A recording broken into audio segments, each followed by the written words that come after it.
को मेरा प्रणाम। मैं गजानन रेकी ग्रैंड मास्टर। स्वागत है दोस्तों आज के वीडियो में। और आज का वीडियो हो सकता है आपके लिए है, क्योंकि आज का विषय इतना अलग है कि जिसके बारे में आपको पता है, आप जानते भी हो, लेकिन इसके बारे में सटीक जानकारी नहीं होने के कारण ये आपके जीवन को अस्त व्यस्त कर देता है। और अगर आपका जीवन अभी अस्त व्यस्त हो गया है, आप सोचने के लिए मजबूर हो गए हो, मैं क्या करूं क्या नहीं करूं समझ नहीं आ रहा है, आप दुविधा में हो, तो दोस्तों ये आपके अंदर अभी भी कार्य कर रहा है और उसका नाम है रावण। दोस्तों हम रावण दहन करते हैं, दशहरे के दिन उसको जला देते हैं। कहते हैं रावण जलाने के पहले बनाते हैं, उसके बाद में जलाते हैं। बिल्कुल हमारे जीवन के अंदर ये जन्मों जन्मांतर से हमारे साथ आया है और ये हमें अस्त व्यस्त करके रख देता है। रावण की छवि क्या है दोस्तों? हमारे ज्ञान इंद्रिय और कर्मेंद्रिय के माध्यम से ये हमारे अंदर पनपता है। इसका निर्माण कार्य भी हम ही करते हैं, लेकिन जब नष्ट करने का समय आता है दोस्तों, तो हम इसको नष्ट नहीं कर पाते और हम समझते हैं कि हमने तो नष्ट कर दिया, लेकिन वो नष्ट नहीं होता। और वो रावण, वो नेगेटिव एनर्जी आपके जीवन को बर्बाद कर देती है, अस्त व्यस्त कर देती है, आपको सोचने के लिए मजबूर कर देती है कि मैं क्या डिसीजन लूं, क्या करूं क्या नहीं करूं। और इसके लिए जो जिम्मेदार है, इसके लिए जो रिस्पॉन्सिबल तत्व है, वो आप ही के अंदर है। और दोस्तों वो तत्व है आपकी भावना। आपकी भावना, आपके विचार ही आपको नीचे गिराते हैं और आपकी भावना और आपके विचार ही आपको ऊपर उठाते हैं। किसी अभिव्यक्ति, मतलब निर्जीव हो या चाहे सजीव हो, किसी अभिव्यक्ति के प्रति आपकी जो भावना हो गई, उसकी जो तरंगे निर्माण हो गई, उसी भावना के अनुरूप आपको फल मिलता है।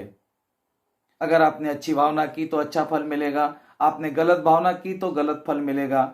आपने भावना गलत की है और अच्छा बोल रहे हो, आपने भावना अच्छी की है लेकिन गलत बोल रहे हो, दोनों ही जगह पर आपको रावण की मार गिरनी ही गिरनी है और वह आपके जीवन को नेस्तनाबूद कर सकता है। तो दोस्तों इससे कैसे बचे, इससे बचने का रास्ता क्या है? तो इसके लिए रास्ता जो है इसका, वो है आपको एक बहुत बड़ा डिसीजन लेना पड़ेगा कि आज के बाद मैं बोलने के पहले, या मैं आज के बाद किसी को कुछ कहने के पहले 2 बार सोचूंगा और उसके बाद मैं बोलूंगा। आपका सोचकर बोलना ही रावण का अंत है। जब आप सोचकर नहीं बोलते हो तो ये आपके जीवन में प्रॉब्लम आते हैं आपके बोलने से, क्योंकि शब्द जो है ये शस्त्र समान है, ये हमें पता है।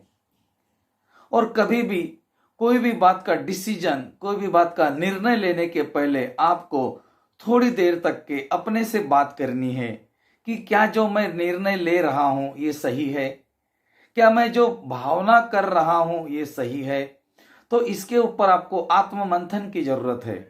और जब आप आत्म मंथन जैसी क्रिया को दोस्तों सीख जाएंगे, तो आपके अंदर का रावण धीरे धीरे धीरे करके नष्ट हो जाएगा। रावण बाहर बिल्कुल नहीं है, रावण को हम लगाते हैं, हमारे साथ रखते हैं और ये हर व्यक्ति के पास है। लेकिन किसी किसी का थोड़ा थोड़ा निकला है, किसी किसी का पूरा है, किसी किसी का पूरा निकला है। गौतम बुद्ध का बुद्धत्व को प्राप्त हो गए, पूरा निकल गया। गौतम बुद्ध को किसी ने एक गांव में गाली दी, एक गांव में फूल दिए, एक गांव में प्रसाद दिया। आनंद ने पूछा, स्वामी जी एक गांव में फूल दिए तो भी आप हंस रहे थे, दूसरे गांव में गाली दी तो भी आप हंस रहे थे, और तीसरे गांव में आपको प्रसाद दिया तब भी आप हंस रहे थे। बुद्ध ने बहुत सुंदर जवाब दिया, आनंद मैंने जो स्वीकार किया उसके ऊपर मैं हंस दिया, और जो गालियां थी वो मैंने स्वीकार ही नहीं की, मैंने इग्नोर कर दिया। I am not accept. मैं क्यों नाराज हो जाऊं? तो जब हमारी अपेक्षाएं टूटती है, जब हमारी आशाएं टूटती है, जब हमारी इमेज टूटती है दोस्तों, तो पेट्रोल निकल जाता है। क्योंकि पेट्रोल को जलाने वाली चिंगारी बाहर होती है। किसी के शब्दों के अनुसार आपके जीवन में वो चिंगारी पनपती है और फिर आपके जीवन को वो चिंगारी बर्बाद कर देती है। ऐसा इसको समझना है आपको। इसीलिए कभी भी जो भी काम करे, अपने परिवार के साथ, परिजनों के साथ, मित्रों के साथ, कोई भी निर्णय लेने से पहले, कोई भी शब्द बोलने से पहले 10 बार सोचे और उसके बाद उच्चारण करे। और जब भी उच्चारण करे, कोई शब्द बोले, तो अपने मन में भावना ना रखे। क्योंकि क्या होता है, आप बोलते तो हो किसी के लिए बहुत अच्छा, लेकिन आपके मन में वो रावण पनप रहा होता है। वो रावण आपके भावना से निकलता है। भले आपके शब्द अच्छे हो, लेकिन आपकी भावना अगर गलत है, आपके अंदर अगर कुछ और पनप रहा है, कुछ चल रहा है, तो वही तरंगे वो क्रिएट करेगा और वही उसका रूप आपके सामने आएगा। और दोस्तों, ये सच्चाई है, ये हमने देखी है।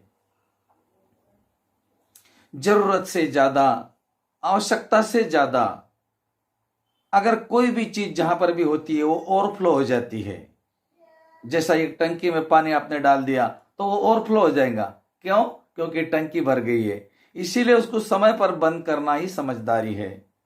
जब अपना ज्ञान या अपनी सोच या अपनी भावना जो अच्छी हो या बुरी हो, जब वो ओवरफ्लो होने लगती है दोस्तों, तो उसको अगर समय पर हमने नहीं रोका, तो वो पानी, वो जो ओवरफ्लो होता है, वो कहीं और नुकसान कर सकता है।